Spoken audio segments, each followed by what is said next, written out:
Hey everybody, welcome to my booth. I'm Jay, and today's sample's from Steven. As always, if you like this stuff and you find it helpful, you can help me by clicking the buttons. There's a form in the description if you want to send me a sample just like this. And if you'd prefer, there's coaching on my website. Give that a gander if that's more your speed.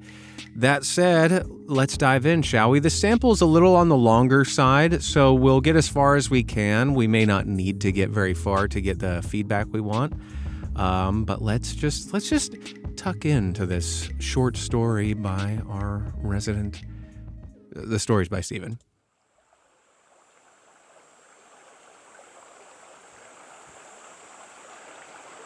The river was where all things started, lived, and ended. Hopes and dreams, love and life, light and dark. Its headwater was hope, and its mouth was death. Okay, already I dig a lot of it. The story, obviously, I want to know more about the river. So a couple of Steven's questions, your questions, Steven. I'm just going to knock right out of the... I'm going to knock them out right now. Firstly, as far as your voice, you are definitely suffering from the I hate my own voice syndrome, and there's nothing to be self-conscious about at all. So kick that to the curb. You got nothing to be worried about. As far as the storytelling aspects of it, I know you mentioned that you were a little concerned about being too dramatic or this perhaps being too monotone. Coming from somebody who is chronically monotone myself, you can always go further than you think is comfortable or is going to be silly sounding, and it almost never is. In my experience, being someone who's uncomfortable, being a little bit more, whatever the word may be, expressive or when I push out of my comfort zone, I think that I'm behaving like an insane person, but then I either listen back to the recording, or if I'm doing like a self-tape for an acting job, it more often than not reads as just fine, to where I'm like, how does that feel so abnormal for me? All to say, I think that I don't think that you're being excessively monotone, one, but I do think that you could push yourself into being a little bit more dramatic in the storytelling. And all of those things are simply a gift to us, the listener, whatever you choose to do. So if you... The river was where all things started, lived, and ended.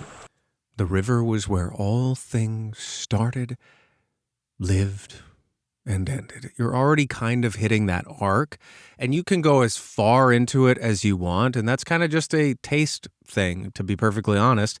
You can read it as like the proper Englishman. The river was where all things started and then ended. And you could have it that sort of like level, even keel. There's not a lot of emotional pitch, or you could get really dramatic with it.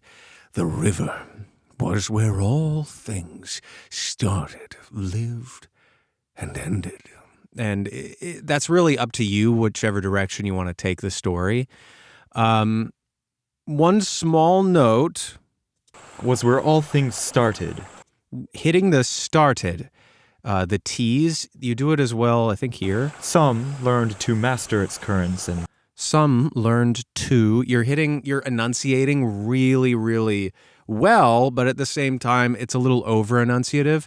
You can be a little bit more casual. Just trust that the mic is going to be there and pick it up for you, unless you want to lean into like that sort of hyper-proper thing, but that is a very, very specific use case for over-enunciation. So I would encourage you to just relax back into it a bit, and as much as you can, because a lot of your questions were with this sound, how this sounds, does this detract in the way that it sounds? And focus on just telling the story. Don't worry about needing to have it sound a certain way. You have placed yourself wonderfully with this soundscape right by a river. So perhaps you're standing next to the river telling someone all these wonderful things about the river, and you can make that however immersive or not as you wish. Some learned to master its currents and found fulfillment and happiness at its end. Others, who fought against it and favored their own will, got swept away in its eddies and whirlpools and found extinction.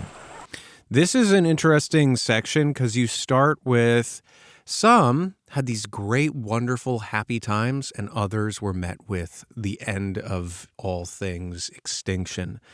And so I think you can push those certainly into a greater extreme. Some, they lived these really happy, wonderful lives, and I would even do that with a smile on your face, and they found this really positive experience.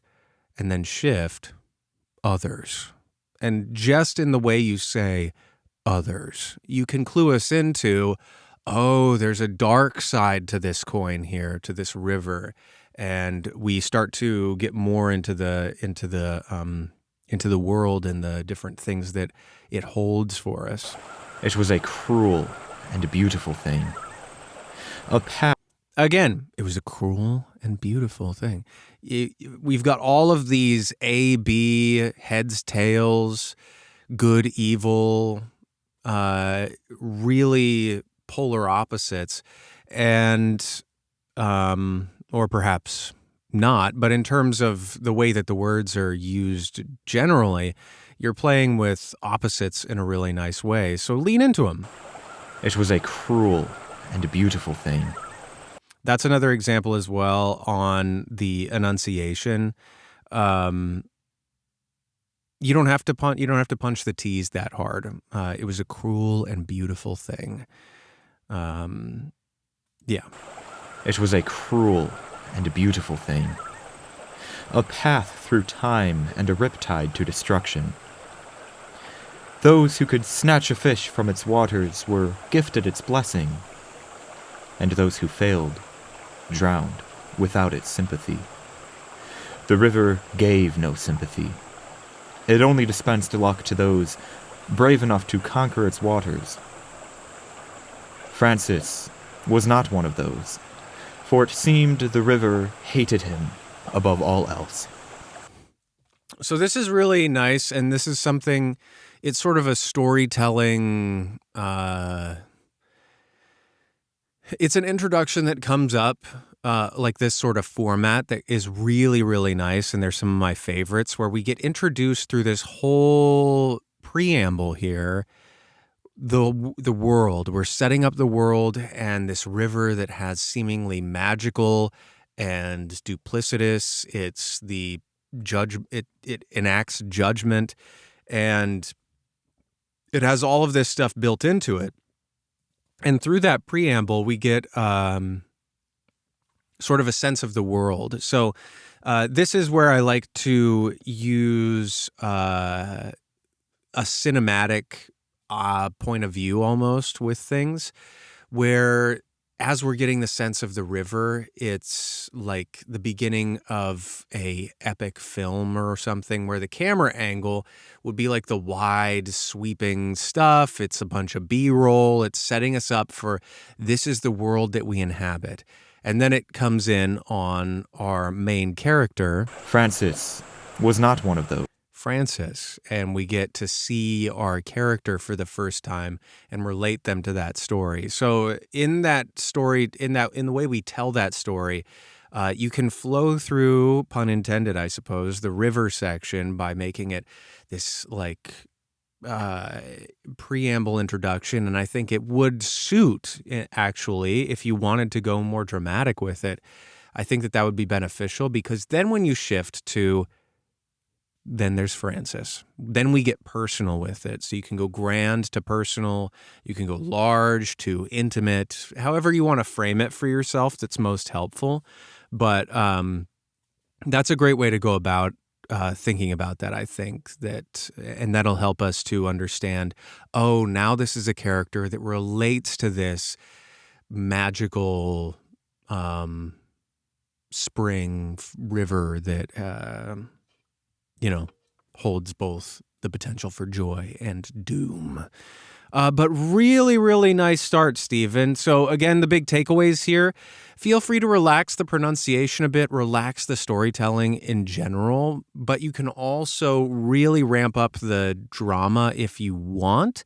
I would definitely go further I would try it just for an exercise, go to the point where you feel uncomfortable and then just listen to the playback and see if you're like, oh, because this happens to me more often than not, I'll do that. I'll be really crazy in my performance of something, then listen back and be like, that actually sounds like a normal person. And to me, it feels really uncomfortable. So maybe that'll be helpful for you in stretching your boundaries a bit. And then if you end up publishing or finishing this story, let us know about it. I'm sure that many folks would love to hear the final draft once it's ready for everything else.